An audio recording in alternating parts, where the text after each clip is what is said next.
جنگ را بس کنید، به پروپاگاندا باور نکنید، در اینجا به شما دروغ میگویند. مارینا افسیانیکووا، مادر دو فرزند و محرر شبکه تلویزیونی پیروی کانال، شام 14 مارس با چنین شور ضد جنگ در اوکراین هنگام نشر برنامه اخبار به پخش مستقیم برآمد. در ویدیو دیده می شود که هنگام خبر نوبتی را قرائت کردن گوینده اکاترینا اندریوا، یک زن در پشت او با شعار ضد جنگ پیدا می شود.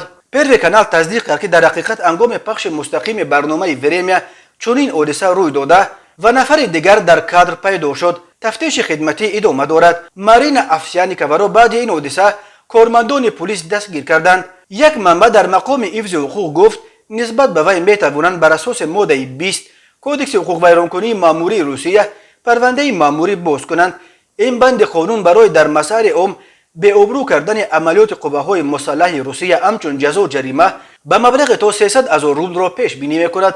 معلوم شد که مارینا افسیانیکووا پیش از برآمدن به پخش مستقیم با شعار ضد جنگ در اوکراین یک مراجعتنامه ویدیویی نیز ثبت کرده است. او در آن مراجعتنامه‌اش برای جنگ ضد اوکراین عذر پرسیده این جنگ را جنگ برادرکشی می‌نامد و می‌گوید از اینکه در یک دستگاه پروپاگاندیستی کار می‌کند شرم می‌دارد. پرزیدنت روسیه ولادیمیر پوتین روز 24 فوریه عملیات مخصوص حربی به ضد اوکراین را آغاز کرد.